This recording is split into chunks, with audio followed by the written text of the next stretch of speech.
انسانوں کی پیدائش سے ہزاروں سال قبل کا زمانہ، جب آسمانوں میں خدا کے ایک مقرب اور چہیتے بندے کی شہرت عام تھی، فرشتوں کو درس دینے والا استاد جسے اللہ نے بلند مقام بخشا تھا، لیکن ایسا کیا ہوا کہ اس نے خدا سے بغاوت کر دی اور دربار الہی سے دھتکار دیا گیا۔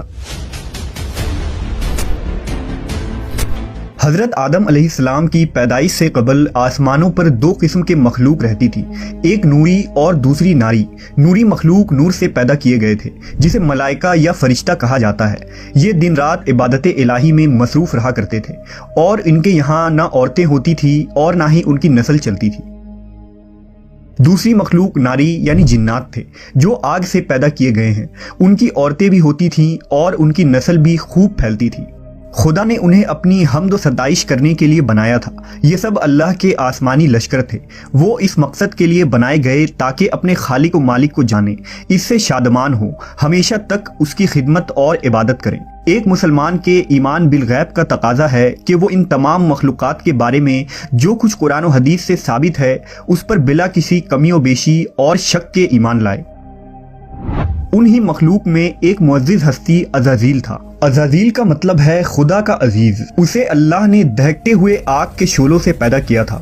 حضرت آدم علیہ السلام کی پیدائش سے 144,000 سال پہلے سموم جنات کی پیدائش ہوئی۔ یہ جنات کا بابا آدم تھا۔ سموم جن کو زمین پر بھیج دیا گیا، جہاں 300 سال گزرنے کے بعد زمین پر اسے اپنی نسل کی جن مخالف ملی، جس سے اس نے شادی کر لی اور وقت گزرنے کے ساتھ کثیر تعداد میں اس کی اولادیں ہوئیں۔ ابتدا میں تو یہ قوم جنات اللہ کے فرما بردار اور اطاعت گزار تھے، لیکن بہت جلد یہ سرکش اور نافرمان ہو گئے۔ جب ان کی بدعمالیوں کی حد پار ہو گئی تو کثیر تعداد میں جنات نے موت کا ذائقہ چکھا اور وہ مر گئے۔ اس دوران جو نیک جنات تھے وہ باقی بچ گئے اور ان کی نسل آگے بڑھی۔ انہی جناتوں میں ایک مشہور جنات جن چلیپا تھا۔ چلیپا کا چہرہ ببر شیر جیسا تھا۔ چلیپا نہایت ہی قد آور اور بہادر جن تھا۔ اس کی بیوی کا نام تبلیس تھا، جس کا چہرہ بھیڑیے کی مادہ کی طرح تھا۔ وہ اپنی شوہر کی طرح دلیر اور طاقتور جن تھی۔ اس کی تمام قوم پر اس نے اپنی دھاک بیٹھا رکھی تھی اور قوم کا بچہ بچہ چلیپا کا احترام کیا کرتا تھا۔ ان کے یہاں ایک بچے کی پیدائش ہوئی جس کا نام عزازیل تھا۔ عزازیل میں اپنے ماں اور باپ دونوں کی خصوصیات شامل تھی، یعنی وہ نہایت ہی سرکش، مکار، بہادر اور طاقتور تھا۔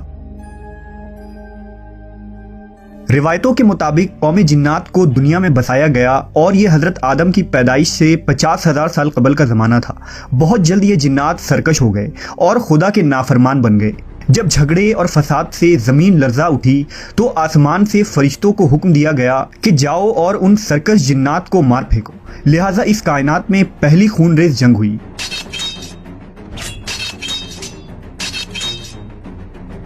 جس میں عزازیل کے ماں باپ یعنی چلیپا اور تبلیس نے بڑی بہادری سے جنگ کی، لیکن فرشتے ان پر غالب آ گئے۔ فرشتوں کا وار ان جناتوں پر اس طرح پڑتا کہ وہ اشک کھا کر گر پڑتے۔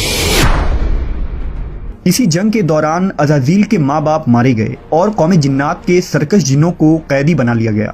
ان قیدیوں میں شہزادہ عزازیل بھی تھا۔ فرشتے جب اسے بارگاہ الہی میں لائے تو ان کو حکم ہوا کہ عزازیل کی بہترین تربیت کرو۔ چنانچہ فرشتوں نے عزازیل کی تربیت بہترین انداز سے کی۔ عبادت، ریاضت کے طریقے اور آداب سکھائے گئے۔ اس طرح وہ بہت جلد اللہ کا مقرب ترین بندہ بن گیا۔ ایک وقت ایسا آیا کہ عزازیل اللہ کا سب سے چہیتا، عبادت گزار، ریاضت کرنے والا اور زاہد بندہ تھا، جس میں اس کا کوئی ثانی نہ تھا۔ حکمت و دانشوری میں بھی اسے کمال حاصل تھا۔ عزازیل اپنی عبادت و ریاضت کی وجہ سے اس درجے تک پہنچ چکا تھا کہ اسے فرشتوں کا معلم مقرر کر دیا گیا اور آسمان والے اسے عابد کہہ کر پکارنے لگے۔ حضرت کعب بن احبار کا بیان ہے کہ عزازیل 40,000 برس تک جنت کا خزانچی تھا، 80,000 برس تک فرشتوں کا ساتھی رہا، 20,000 سال تک فرشتوں کو واز سناتا رہا۔ جس ممبر پر بیٹھ کر عزازیل فرشتوں کو درس دیا کرتا تھا، اسی ممبر کے نیچے حضرت جبرائیل، میکائیل، اسرافیل اور عزرائیل علیہ السلام بیٹھ کر اس کی درس و تدریس سنا کرتے تھے۔ لیکن اللہ کو بخوبی آگاہی تھی کہ یہ اصل میں لعین ہے اور ایک معین مدت کے بعد ذلیل ہوگا، اور اپنے انجام سے غافل اس عزازیل کا خاتمہ کفر کے حالت میں ہوگا۔ لہٰذا ایک روز عزازیل نے لوح محفوظ کو دیکھا کہ اس میں ایک عبارت تحریر کی گئی ہے جس کے الفاظ تھے کہ میں اللہ کی پناہ مانگتا ہوں شیطان مردود سے۔ اس عبارت کو پڑھتے ہی عزازیل غالباً 2000 سال تک روتا رہا اور بارگاہ الہی میں حاضر ہو کر دریافت کرنے لگا کہ اے رب العالمین، یہ شیطان رجیم کون ہوگا جس سے پناہ مانگی جائے گی؟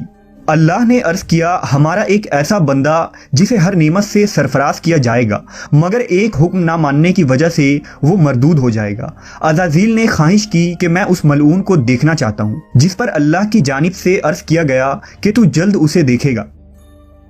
عزازیل ہر لمحے اس سوچ میں غمگین رہتا کہ آخر وہ ملعون کون ہوگا جو خدا کا حکم ماننے سے انکار کرنے کی جرت کرے گا۔ اس خوف سے وہ مزید عبادت اور توبہ میں مصروف رہنے لگا، یہاں تک کہ ہزاروں سال بیت گئے۔ جب ایک روز عزازیل کو معلوم ہوا کہ اللہ تعالیٰ ایک نئی مخلوق پیدا فرما رہے ہیں جس کے لیے دنیا کے ہر کونے سے مٹی لائی گئی ہے، اللہ تبارک و تعالیٰ نے حضرت آدم کے پتلے کو اپنے دست قدرت سے پیدا فرمایا اور یہ بغیر روح کے 40 سال تک اسی حالت میں پڑا رہا۔ فرشتے جب اس کے پاس سے گزرتے تو گھبرا جاتے، ان میں سب سے زیادہ گھبرانے والا ابلیس تھا۔ یہ اس کے پاس سے گزرتا تو اسے مارتا، جس کی وجہ سے اس جسم سے ایسی آواز نکلتی جیسے کھنکھناتی مٹی کی ٹھیکری سے نکلتی ہے۔ اور پھر وہ دن بھی آ گیا جب رب العالمین نے فرشتوں سے فرمایا کہ میں زمین پر اپنا ایک نائب بنانے لگا ہوں، وہ زمین پر میرے احکام کو نافذ کروائے گا۔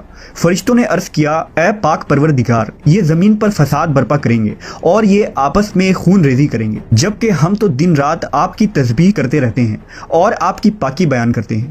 اللہ نے فرمایا، جو کچھ میں جانتا ہوں وہ تم نہیں جانتے۔ پھر اللہ نے حضرت آدم کو تمام چیزوں کے نام سکھا دیے اور انہیں فرشتوں کے سامنے پیش کرتے ہوئے فرمایا، اگر تم سچے ہو تو مجھے ان کے نام بتاؤ۔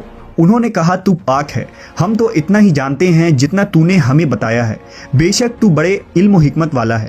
پھر اللہ نے فرمایا، اے آدم، ان چیزوں کے نام بتا دو۔ پھر حضرت آدم نے انہیں نام بتا دیے تو فرمایا، کیا میں نے تمہیں نہیں کہا تھا کہ میں آسمانوں اور زمین کی چھپی ہوئی چیزیں جانتا ہوں، اور جو تم ظاہر کرتے ہو اور جو تم چھپاتے ہو؟ پھر فرشتوں کو حکم دیا گیا کہ آدم کو سجدہ کرو، لہٰذا انہوں نے سجدہ کیا، مگر عزازیل نے سجدہ سے انکار کیا۔ اللہ نے فرمایا، تجھے سجدہ کرنے سے کس چیز نے منع کیا جبکہ میں نے تجھے حکم دیا؟ وہ کہنے لگا، میں اس سے بہتر ہوں کہ تو نے مجھے آگ سے بنایا اور اسے مٹی سے بنایا ہے۔ میں ایسا نہیں کہ اس انسان کو سجدہ کروں جسے تو نے سڑے ہوئے کھنکھناتے گارے سے پیدا کیا ہے۔ اللہ نے فرمایا، اب تو یہاں سے نکل جا، کیونکہ تو مردود ہو چکا ہے اور قیامت تک تجھ پر میری پھٹکار ہے۔ عزازیل نے کہا، اے میرے رب، مجھے روز محشر تک کی مہلت دے دے۔ فرمایا، جا، میں نے تجھے متعین وقت کے دن تک مہلت دے دی۔ اس نے کہا، مجھے تیری عزت کی قسم، میں ان سب کو یقیناً بہکاؤں گا، ان پر حملہ کروں گا، ان کے آگے سے بھی اور پیچھے سے بھی، اور ان کے دائیں جانب سے بھی اور بائیں جانب سے بھی، اور آپ ان میں سے اکثر کو شکر گزار نہیں پائیں گے۔ اللہ نے فرمایا، یہاں سے ذلیل و خوار ہو کر نکل جا، ان میں سے جو شخص تیرا کہنا مانے گا میں ان سب سے جہنم کو بھر دوں گا۔ اور یوں بارگاہ خداوندی سے دھتکارے جانے کے بعد عزازیل ابلیس بن گیا۔ اپنی غرور و تکبر اور رعونت کی بنا پر اس کی ہزاروں سال کی عبادت و ریاضت ضائع ہو گئی اور اسے عرش سے فرش پر پٹک دیا گیا۔ اسلام کے علاوہ دوسرے مذہبی کتابوں اور عقیدوں میں بھی ابلیس یا عزازیل کا ذکر ملتا ہے۔ یونانی کتابوں میں اسے اپولین اور کتاب مقدس میں لوسیفر یا سیٹن کہا گیا ہے۔ زمانہ قدیم سے ہی ایک منفرد مذہب اور گروہ اس شیطان یا لوسیفر کی پوجا کرتے آ رہے ہیں، جن کا ماننا یہ ہے کہ خدا سے لوسیفر کا بغاوت کرنا بالکل درست تھا۔ وہ عزازیل کو ایک عظیم قوت قرار دے کر خدا کی مخالف میں کھڑا کرتے ہیں اور شیطان کی عبادت کرتے ہیں۔ اس مذہب کے ماننے والوں کو سیٹنسٹ کہا جاتا ہے۔ روایتوں کے مطابق ابلیس کی موت کا وقت اسرافیل کے پہلے اور دوسرے سور پھونکنے کے درمیان کا وقت ہے، جب اسے دی گئی مہلت پوری ہو چکی ہوگی اور وہ ذلیل و خوار ہو جائے گا۔ قرآن مجید کے مطابق روز حشر خدا کے فیصلے کے بعد ابلیس اپنے پیروکاروں سے اعلان برات کرتے ہوئے کہے گا کہ تم اپنے گناہوں کے خود ذمہ دار ہو۔ نیز وہ کہے گا کہ خدا نے تمہیں سچا وعدہ دیا تھا اور میں نے جو وعدہ تمہیں دیا تھا میں اس کی مخالفت کرتا ہوں۔ مجھے تم پر کسی قسم کا کوئی تسلط حاصل نہیں تھا سوائے اس کے کہ میں نے تمہیں بلایا اور تم نے میری پکار پر لبیک کہا۔ بس مجھے ملامت نہ کرو، اپنے آپ کو ملامت کرو، اب میں تمہارا فریاد رس نہیں ہوں اور نہ تم میری سکتے ہو۔ عزازیل کا حضرت آدم علیہ السلام کو سجدے سے انکار کا جذبہ حسد تھا، جس نے اسے مجبور کیا کہ میری جگہ آدم کو کیوں مل گئی۔ یہ اس کا جذبہ تکبر اور غرور تھا کہ میں سب سے اعلیٰ ہوں۔ یہ صرف اس ایک سجدے کے انکار کی بات نہیں تھی، بات اطاعت سے سرکشی کی تھی۔